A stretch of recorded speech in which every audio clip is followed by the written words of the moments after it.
saja sebutkan, jelaskan konsep yang bisa kalian terangkan kepada saya, yang menurut kalian itu paling kalian kuasai. Silakan kalian menjawab dalam kurun waktu 2 hingga 5 menit. Oke, materi yang saya pahami mengenai mata kuliah komunikasi antar budaya yaitu mengenai identitas. Nah, identitas menurut Gardiner dan Kominsky itu merupakan definisi diri seseorang sebagai individu yang berbeda dengan yang lain, seperti halnya kepercayaan, perilaku, ataupun juga sikap. Nah, tentunya hal ini bagaimana kita bisa melihat diri kita sebenarnya. Nah, identitas merupakan pembeda antara aku dan kamu. Nah, lalu apa sih macam-macam dari identitas? Identitas ada 8. Ada identitas rasial, identitas etnis, identitas gender, identitas nasional, identitas regional, organisasi, identitas pribadi, dan juga identitas maya. Oke, kita kupas satu persatu.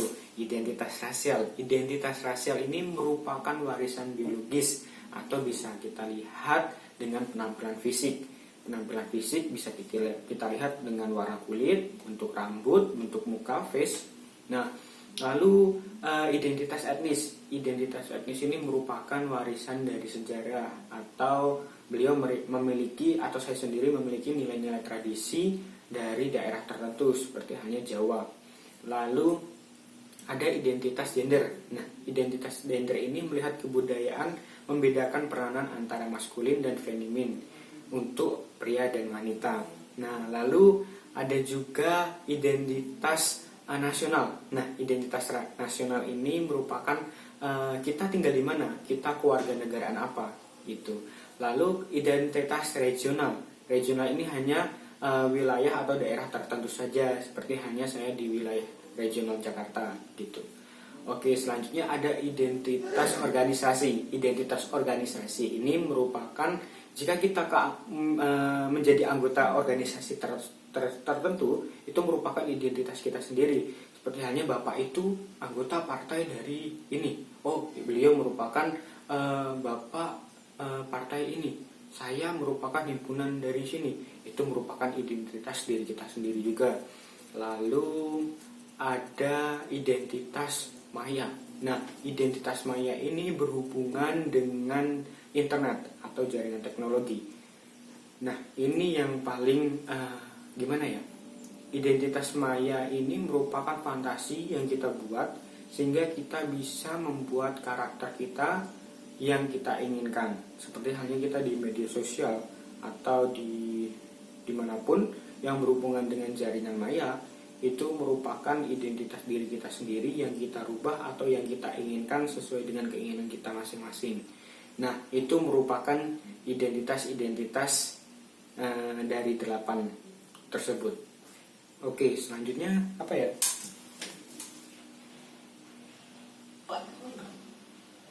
Pertanyaan kedua dari saya adalah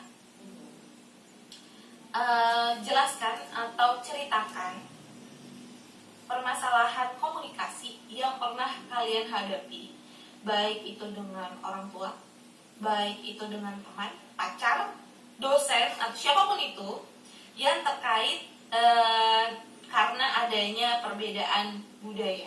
Jadi kalian ceritakan apakah kalian pernah mengalami satu permasalahan dengan siapapun itu yang permasalahannya itu terkait perbedaan budaya.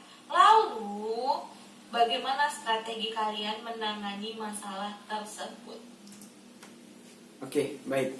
Saya akan menceritakan tentang perjalanan hidup saya, yaitu jadi gini, berawal dari kedua orang tua saya merupakan transmigran dari Yogyakarta ke Sumatera Selatan.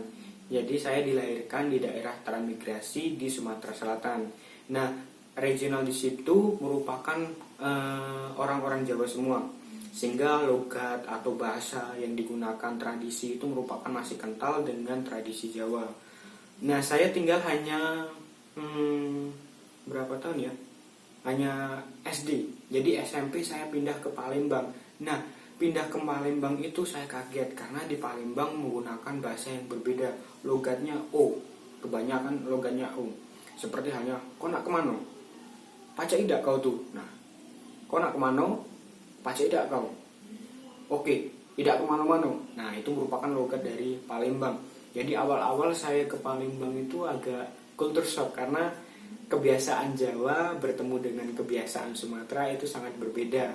Jadi ya saya hanya sekedar mengikuti, karena dulu saya masih kecil, masih SD ke SMP, jadi saya masih polos dan belum bisa mengatasinya bagaimana. Ya pada akhirnya karena terbiasa saya bisa bergaul dengan orang-orang Palembang. Lalu SMP, SMA saya di Palembang. Nah, kuliah ini saya pindah ke Jakarta. Nah, di Jakarta ini juga mengalami culture shock karena pertama juga bahasa, pola pikir, dan juga kebiasaan. Nah, di sini bahasanya juga berbeda karena di Palembang seperti yang saya jelaskan tadi kebanyakan logat O. Nah, kalau di sini omongannya cepat, jadi nada intonasinya tuh cepat, terus ada pembeda kamu, aku, itu pakai lo atau gue. Nah, itu merupakan ya sedikit kesulitan sih karena tidak terbiasa dengan menggunakan lo atau gue gitu. Jadi kurang lebih permasalahan yang pernah saya alami pengalaman yang saya alami yaitu perpindahan dari daerah yang sudah terbiasa ke daerah yang belum terbiasa. Seperti halnya yang tadi di daerah transmigran, pindah ke Palembang, lalu saya pindah ke Jakarta. Dari ketiga wilayah ini tentunya sangat berbeda, namun ya cara mengatasi saya itu sebagai pendengar yang baik terlebih dahulu. Jadi saya tidak terlalu banyak bicara kepada orang lain, namun saya mendengarkan orang lain berbicara apa. Saya mencerna pembicaraannya, saya harus memaknai apa yang dia katakan, lalu saya terima, lalu saya berpikir untuk bisa menjawab pertanyaan atau menanggapi obrolan tersebut, sehingga saya tidak terlalu canggung dan membiasakan diri sendiri untuk beradaptasi di daerah tertentu. Begitulah cerita dari saya. Oke, selanjutnya ini hanya 2 soal.